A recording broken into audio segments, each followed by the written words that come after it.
I am Stacey A. Cross, and there is no E, ladies and gentlemen, no E in my name, Comfort Killers. You are listening. For those that are watching, thank you so much. Subscribe to the YouTube, but you are listening to the Get Uncomfortable podcast show with your host, I Am. Today, I have an amazing guest. It's an honorable guest here, the first of the new year. So that's a punch in the face right there, because you, Mr. Frank Sagasta, is who I made sure that I got for the first of the year, baby. First guest. So Frank Sagasta, let me actually go back a little bit. Let me put Coach in front of that. Yeah, that's right. Everyone knows you as Coach. That's Frank right. Sagasta, self-motivated guy. Love that. Passionately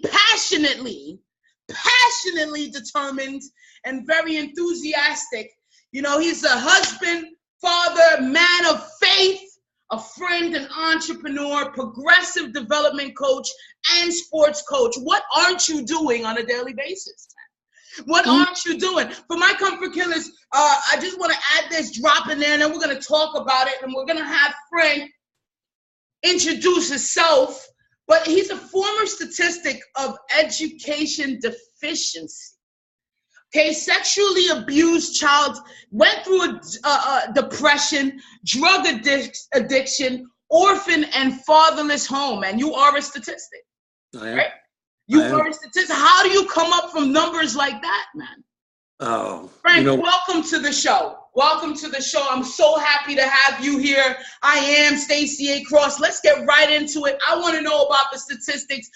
According to this file, I shouldn't even know you right now. You should be somewhere off doing average things, living the average life, and blaming this past of yours. What's up? Fact. You're fact. That's a fact. I could be part of the statistic, man, being part of the pharmaceutical industry, or the imprisonment of life, or even dead. You know, you might say There's a lot of people that have gone through that, almost that same scenario in life. And you can definitely see them on Skid Row in Vegas, even there in Philly. It doesn't matter where they're at, you can find them. I've interviewed them in the past. I've interviewed people that have gone through such a depression because whether their wife left them or whatever it might be. But I could definitely describe that. You know, the telltales, I could vividly imagine everything that's happened to me as if it happened yesterday. But that's what pushes me to greatness every single day. You have to have that. You have to hone in on that and use that as the momentum, as the fuel and the momentum and the drive in what you want to attain in life. And for me, as you described, you know, waking up at 2:30 in the morning and just having that drive every single day, 365, no days off, is an absolute true blessing, straight up. And I could not do it without, you know, my family, without my faith, without my friends. You know, I know that for a fact. But I'm so appreciative of that, and I show that with everybody that I come in contact with. Absolutely. I know it. I feel it. Like I met you a month and some change ago. Same guy that I see on the video, spewing the goodness, spewing the motivation and spirituality. That's what I love about you, is because you always start off with the word, right? Yeah. It was written. You always start off with that, and a lot of people don't know that the Bible, right? The Bible has so much content. People looking online for content, right? They need to open a Bible. Mr. Frank, I remember meeting you, and one of the things that came to mind was, man, this guy is real, 100% real, okay? And wants to move forward, always progressing. So I love that about you. Now, tell me about, because you said you get up at 2:30 every day. When did that start for you? Started in 2015. Okay, so you can say for 2 years you've been plugging this Benjamin Franklin quote in there. So the Benjamin Franklin quote goes, ladies and gentlemen: early to bed, early to rise, makes a man wealthy, healthy, and wise. Benjamin Franklin is a comfort killer, man. That's right. Yeah. So Frank, tell me what your daily routines look like. Before we get in, let's start now. We're gonna get into a piece of the past that you really you're motivated to share, and then because it fuels your new life. So tell me, what are you currently into now? Today, I would definitely say that I'm driving towards being that not just inventor. I'm working very hard at taking people to the next level. You know, that relational wealth is what I'm always looking for. Not so much the currency. And I'm not the type of person, as I expressed to my ideal engineer, is I'm not adamant about for the wealth of life. I'm adamant about the relational wealth in life, because as I always hold dear to what, as you brought up the biblical terms, and the greatest commandment is to love thy neighbor as thyself. But also I always hold in line with what Dr. Martin Luther King said. He says the greatest persistent question to ever be asked is, what did I do for others? And so if I'm sitting here on this planet Earth at this time, this opportunity, with 361 days left of this year, and I'm not doing anything with these opportunities, and I'm not giving and helping anybody to in the right path, then I'm just stagnant, and I can't be stagnant. Right. That's just not. Well, I love that, because you know, waking up at 2:30 in the morning for 2 years, you ought to be doing something with that time, right? You ought to be building something. You can't just say, hey, listen, Stace, I've been up for 2:30 every morning for 2 years. I'm going to look like, where are the results of that? Because you just produced more time and more action. You said you're an action killer, right? You get up, how do you plan to do what you're doing every day? What's that like? So everything revolved in 2015 when I made my promise, and then all throughout those years, I was waking up at 3 o'clock, and then it changed to 2:50, and now it's at 2:30. And the reason why I'm beating the clock up, because I want to be a clock beater. And so by taking the clock and managing it for my time and squeezing every single ounce, it's by waking up. It's by waking up with the lungs of inspiration, and then jumping out of the bed with enthusiasm, getting to the bathroom, showering down with determination, and brushing my teeth with optimism, and go. And so when I get to this table, it's about time with me and God. After that, I get into my self-actualization, where I read three or four books in at the same time. So it's just growing and growing and growing. And I've heard people say, man, why do you read when you can listen? Why do you read? I'm like, you know what? Because I heard from the greats that, you know what? There wasn't no audio back in the day. All you had was literature. That's right. That's all you had was literature. Yep. And so, I mean, there were times in our history that fathers or mothers would read to their kids because they wanted them to learn. And that was the greatest form of education, was reading. Yep. So, I mean, you know what? And for a lot of people, I always express, you know what? People ask, why do you read out loud? And I don't read out loud to be very ignorant or arrogant, but I read out loud that way in my subconscious and conscious mind, because we have two parts of our mind, but I want that to sink in. Yep. Yep. Yeah, so the words physically said words are words is bond, right? What we say ourselves, we could trick ourselves just by saying different things, man. I feel great. I feel glorious. I can't wait for the best thing to happen to me today. You speak it into existence. So a lot of people need to know that it's not about just what you think, but what you say, and your actions have to comply with all of that. So I love what you said with that. So take me back to a time, right? Because Frank, before 2015, what was Mr. Frank like? What was Mr. Sagasta like? Were you the coach then? What was going on through your head? So I made this vow in 2010 when I followed my mentor, Dr. Eric Thomas, and he pointed me in the right direction. When I fulfilled his first book, that was actually the step of everything, was fulfilling that book in 2010, and the Secret to Success. When I finished that book, I just became more involved with becoming a bibliophile. And a bibliophile is definitely being passionate about reading, passionate about books and literature. And so it just started evolving from there. And, you know, ever since my meeting with Dr. Thomas and the things that I've done, has just been, you know, just going straight forward. And I was able to implement everything that I was learning into my sports, into my programs. And doing that, I won a state title as a first-year head coach, and worked very diligent at doing it again the next year, and just been very passionate about building leaders. And that's why the creed of my company, Coach and Beyond, is empowering tomorrow's leaders. I want to see leaders. You know, there's too many followers. I want to see leaders. And so you have to build them. And so I was building leaders. I put kids in college, watched them succeed in life. Yeah. And I still keep in contact with a lot of the kids that I've worked with. And I was working with between 2010 to couple months ago, I was working with between 780 to 940 kids. Wow. Weekly. Wow. And that's a passion of yours. I see what you do with the kids. I watched a few videos, and what you're saying to them isn't just defense, offense, right? Mm-hmm. There's a game to life that you're teaching these kids. Now, let's say we have a young kid coming in, attitude shitty, but good ball player. Attitude is not where it needs to be. Now, what do you do with that kid? He's a star.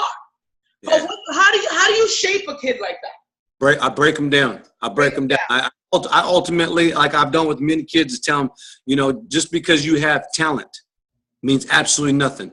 Because if you don't have heart, and I learned this from Coach Richard Solomon, was a great friend of mine, all-time coach. He was defensive coordinator for Dennis Green, who passed away recently. But ultimately, straight up, is, you know what, you can have all the talent in the world, but if you have no heart, goodbye. Right. I don't with you. And right. So it's ultimately breaking a kid down just like you would an adult, because it is absolutely, you could train a child. It's easier to train a child than to fix broken men. And right. and that's true. Frederick Doug was so right when he said that. So, I mean, he definitely wanted to break that individual down to where he starts being humble and meek and starts putting that drive and talent into right. something positive, and he goes forward. I love that because I know there's many kids that are like that, where, you know, their old coach just lets them slide with attitude because mm-hmm. they're so good. They don't want to lose the kid. They don't want to lose that spark. But instead, you're taking it a different angle. I'm building leaders for the future, right? So you come in my path, you're going to get broken down. This is necessary. So let me ask you a question, because a lot of your thing, I see that the love for Eric Thomas and what he does. Very inspirational guy. Love his drive. People have been saying, hey, Stacey, you scream like him. But, you know, at the end of the day, what does Eric Thomas mean to you? I mean, you know, if you had anyone that could mentor you right now, and you could choose it, who would it be? Would it be Eric Thomas? I love it. I saw that. Ladies and gentlemen, I hope you just saw it's a picture with Frank and Mr. Eric Thomas together. Where was that?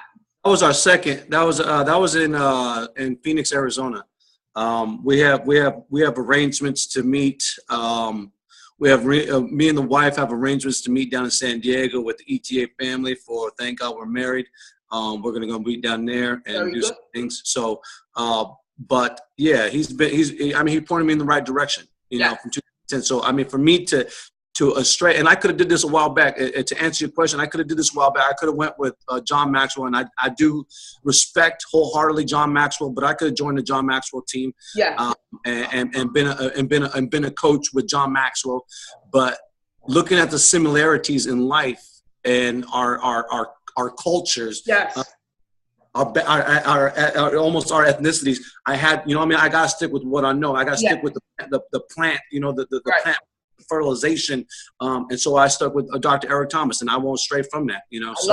I love it. You're dedicated. I mean, he puts out some things that'll move you. Like, you know, he has that one famous, I've seen, I think maybe over 12 million times on YouTube right now. If you want success as bad as you want.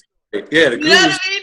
Yeah. So I heard that too. I heard that in like 2000, I forget, maybe 2000, I want to say 10, 11, but the video was coming out, and I was like, who the hell is making it feel like this for me? So, but yeah, Eric Thomas is a golden star on my board as well. Yeah.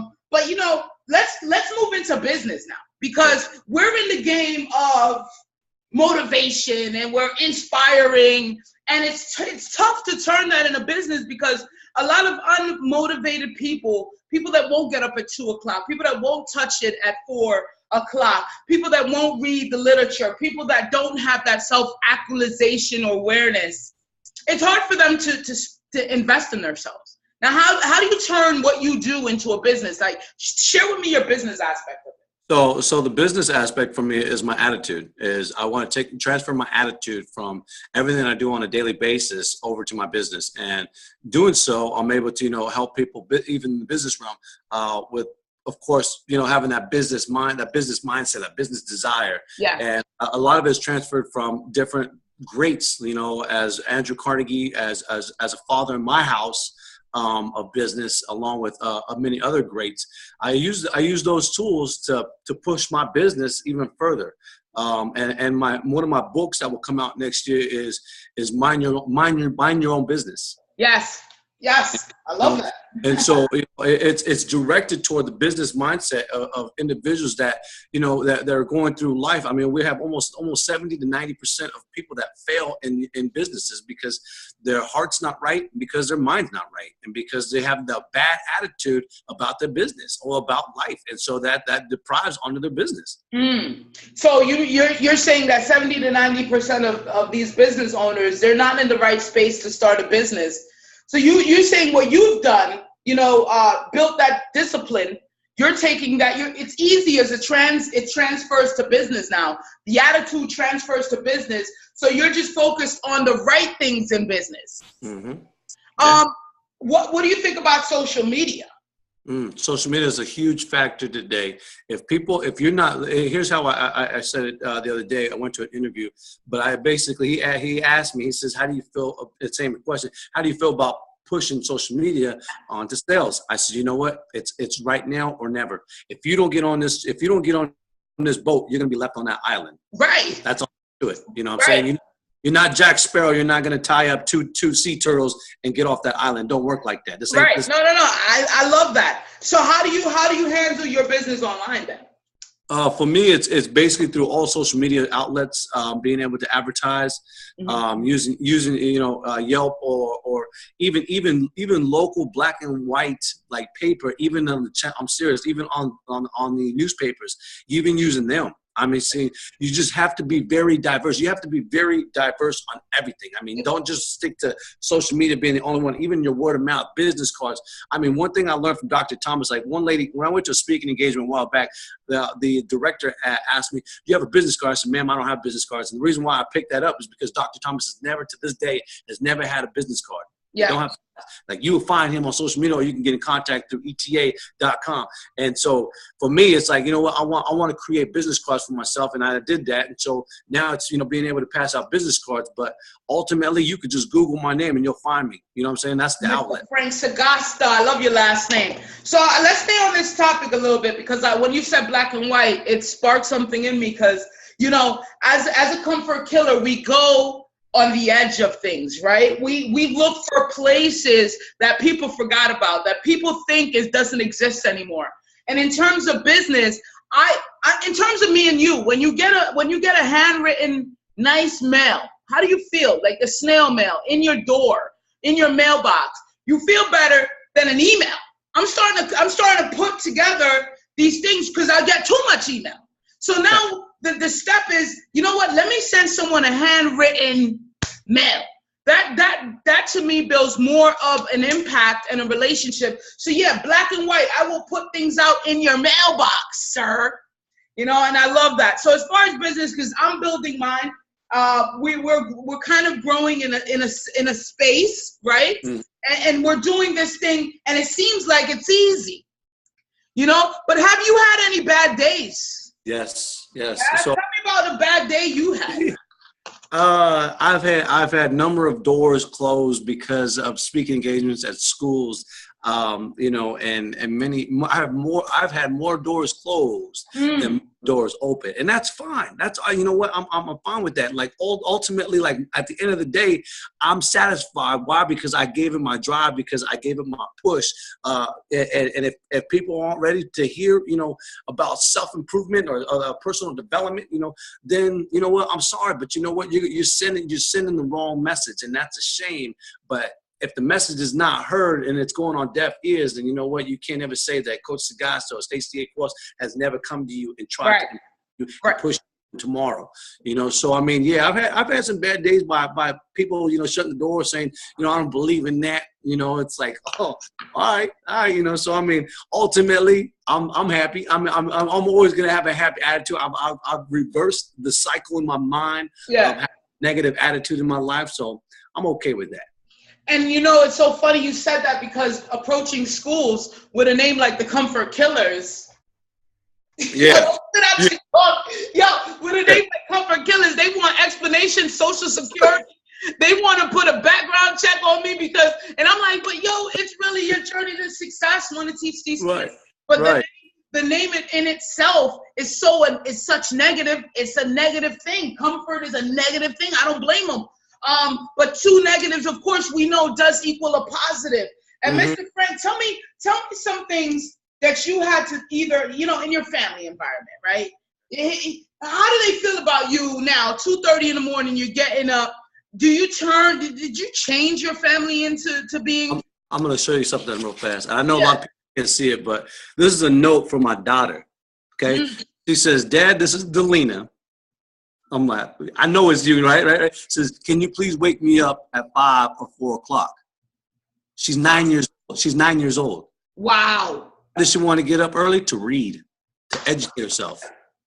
And she's 9 years old. She finished last year. She finished Think and Grow Rich, and now she's on chapter 12 of Greatness is Upon You by Dr. Eric Thomas. Ooh.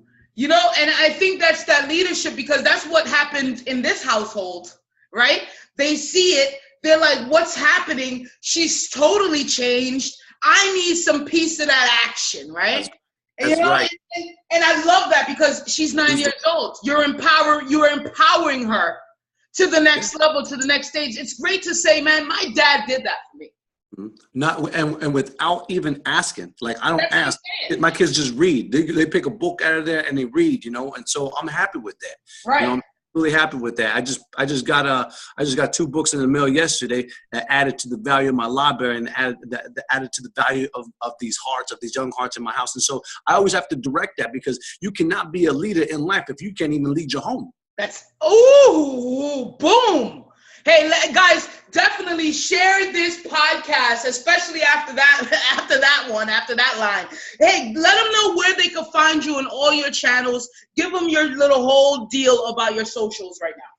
Yeah, so you can find me at any one of the socials. You have me on Instagram, Live Me, Periscope, Twitter, Facebook, LinkedIn, Snapchat, YouTube. How are you searching? What's your name on? I'm on Pinterest. Come on. Oh, man, you about to pin it up, man. You pinning it up, man. What's your what is it, Frank Sagasta 7, or how could they? Yeah, you can find me at F Sagasta or Frank Sagasta. I always express to people, you know what, you just Google my name, you'll find me in there. You're not going to find any criminal background, anything like that. You're going to find this cat out there and putting in work. Hey, that's it. We're cleaning, you know. Before, you know, when I was doing my other thing, and I'm like, man, if people search me, that's how I knew you're not living right. It's like, if you're doing something and you want to be known for this thing, but then they're searching some other thing and get something else, you're like, holy shit, that's when things aren't aligned, right? So right now, I'm like, freely, go look me up. You can see everything that I'm doing. I want to talk about your goals, man, goal setting. Okay. First of all, how do you know what goals you want? I attain them every single year. So for me, everything transfers. For most people, they say, I'm setting new goals for 2017. For me, no, I don't work like that. My goal is still to be very successful through my business and to help others become leaders and successful in life. And so that won't change. You know, my creed is my business, and it's my life thriving a soul. You know what I mean? Like the shirt that I wear, Cosm, you know, it's continuous improvement. And so if I'm continuously improving, I'm continuously helping other people to improve. And so therefore I'm empowering tomorrow's leaders in that. So, I mean, you know, my goal for this year is to accomplish, as I expressed, to get those 2 inventions out. As an inventor, I want to definitely have that absolute title. Yes. Aside from that, is accomplishing 65 to 68 books this year. Yes. No, I love it. And I'm looking here. You got you got $100,000 this year, right? Through faithful and honest work. I like that. Through ethics, you know, bringing that money in, and it's going to be attracted to you. And of course, become debt free by the end of 2017, and we all got crazy goals like that. And when you put it on the paper, you write them every day, sir? I write them down, and they're in my wallet. Every single time I go to open up my wallet to pay a tip or to pay a bill, I always see those goals. So automatically hits the subconscious mind, the conscious mind, and the words just start repeating through your mind. So I got 6 goals in there, and you hit one of them. Yeah, you know, making $100,000 a year every single year. Like I expressed, I'm not here to be filthy rich. That's not me. That's not my soul. My drive to make $100,000, be debt free, and if I can do that through my inventions, I'm going to help out a lot of people because I don't believe on having that kind of money. And I've learned from my father, as I said, as the father in my house of information and business is Andrew Carnegie. So he expressed by giving, and so I want to give. Right, and you know what? A lot of huge business leaders that really made it, they want to figure out ways how to give it all back now. You see what I'm saying? So they spent their life, look at the note that was found in the desk, right? I'm going to spend all my life making money, but then the second half of my life, I'm going to find out how I could give it all back, you know, because you realize that you can't bring it nowhere.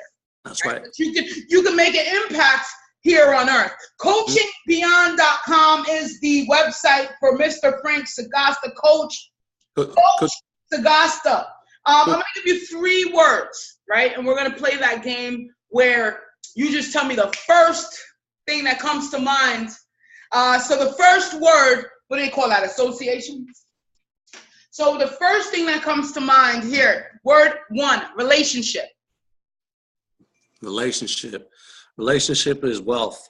Wealth. Nice. I like that. Promise. Promise divine is everything that you place in your mind and your heart. That's a promise to yourself. Got it. Here's a big word right here. Comfort killer. Stepping out the box. Rugged.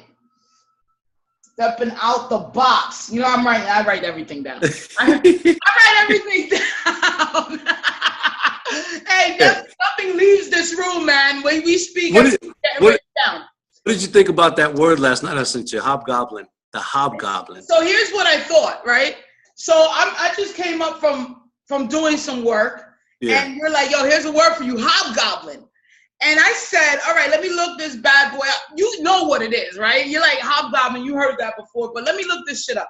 I looked it up, and it says the fear, some elf creature, right? Some fear, 1500s this word came out. And I was like, well, what is this tied to, Mr. Frank Sagasta? Why are you thinking of this word? Tell me more. And then you sent me the screenshot. So what did it say? What was that? You know what? It's because people are sitting in comfort zone. They're in the comfort zone. They fear going outside of the comfort zone. So therefore, I say you have the hobgoblin on your back, my friend. That's why you don't want to come out.